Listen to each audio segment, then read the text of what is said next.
Anti commutator में ये जो ब्रैकेट है ये करली ब्रैकेट लगानी होती है और दरमियान में सिंबल प्लस का लगाना होता है। जो मोमेंटम ऑपरेटर है उसकी रिप्रेजेंटेशन क्या है, minus iota h cut partial by partial x. जो पोजीशन ऑपरेटर होता है एक्स, वो आपका मोमेंटम की फॉर्म में आप उसे लिख सकते हैं, वो हो जाता है iota h cut partial by partial p हो जाता है। जो देखो ये डिपेंड करता है कि आपके पास किस किस्म की फॉर्म है। मोमेंटम को आप उस वक्त अप्लाई करते हैं जब आपके पास सामने पोजीशन पड़ी हो, एक्स एक्स पे आपने अप्लाई करना होता है। तो इसकी ये नोटेशन लाजमी याद रखनी, minus iota h cut partial by partial x. इसके अलावा ये कम्यूटेटर कुछ दिए हुए हैं, एक्स का पी एक्स के साथ आप जब लेंगे तो आयोटा एच कट आएगा, इसी तरह वाई का पी वाई के साथ लेंगे तो आयोटा एच कट आएगा, जी का पी जी के साथ लेंगे तो आयोटा एच कट आएगा। लेकिन जैसे ही आप वाई का पी एक्स या वाई का पी जी या जी का पी एक्स या जी का पी वाई के साथ लेने की कोशिश करेंगे तो आपका ऑपरेटर जो है, सॉरी कम्यूटेटर जो है वो जीरो हो जाएगा। यहाँ पे मैंने सिर्फ दो चीजें लिखी हैं, लेकिन आपको समझने के लिए बहुत काफी, आप इन्हीं से आगे इसकी फर्दर जो टाइप्स हैं वो आप खुद ही कंक्लूड कर सकते हैं। इसके अलावा एक और ये फेमस रिजल्ट है कम्यूटेटर का कि ए कॉमा बी सी, यानी आपके पास राइट साइड पे दो कम्यूटेटर मल्टीप्लाई हो रहे हैं, तो इनको ओपन करने का तरीका है कि ए को बी के साथ पहले कम्यूट करवाएं और जो सी चूंकि राइट साइड पर है तो उसको राइट साइड पे बाहर निकालें। आगे फिर अब ए को सी के साथ करवाएं और बी चूंकि लेफ्ट साइड पे पड़ा था, लिहाजा इसको ऑपरेटर कम्यूटेटर से लेफ्ट साइड पे बाहर निकालना है। इसकी पोजीशन चेंज नहीं करनी क्योंकि हम ऊपर पढ़ चुके हैं कि ये कम्यूट नहीं करते जनरली।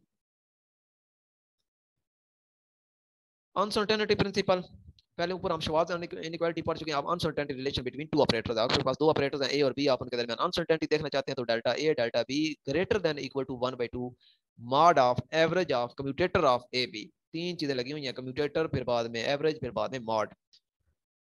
आइगन वैल्यूज क्या होती हैं और आइगन वेक्टर, आप जब कोई ऑपरेटर किसी स्टेट के ऊपर अप्लाई करते हैं और आपको दोबारा वही स्टेट मिल जाती है तो वो हम कहते हैं ये एक आइगन स्टेट है।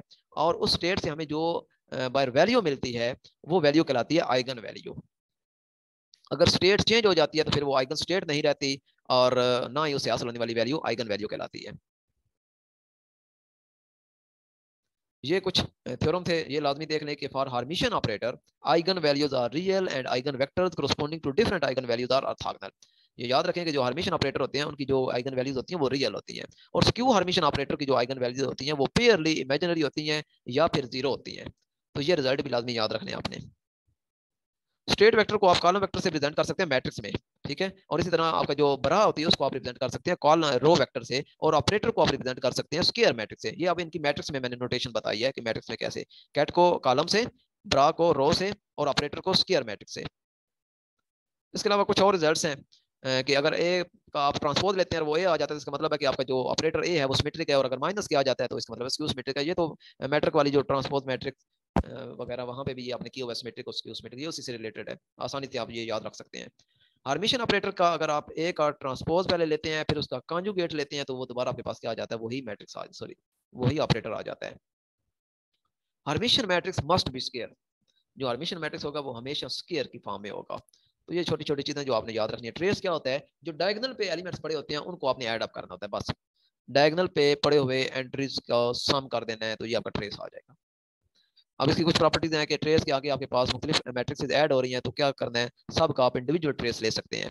अगर आपके पास ट्रेस के आगे तीन मैट्रिक्स मल्टीप्लाई हो रहे हैं तो फिर आप उनको उनका ट्रेस इक्वल कर सकते हैं। ए बी सी का ट्रेस इक्वल होगा बी सी ए का, या इसका ट्रेस इक्वल होगा सी बी ए का। शर्त यह है कि ये साइक्लिक ऑर्डर होना चाहिए। ये मैंने सामने साइक्लिक शक्ल भी बनाने की कोशिश की है, यहाँ से भी आप देख सकते हैं कि ए से बी, बी से सी, सी से ए से बी, और इसी तरह बी से सी, सी से ए, इस तरह ये होनी चाहिए परम्यूटेशन, तब वैलिड है। अगर ये आप जो साइक्लिक तरतीब है ये अगर आप इसको खराब करेंगे तो फिर ये ट्रेस आपस में इक्वल नहीं रहेंगे।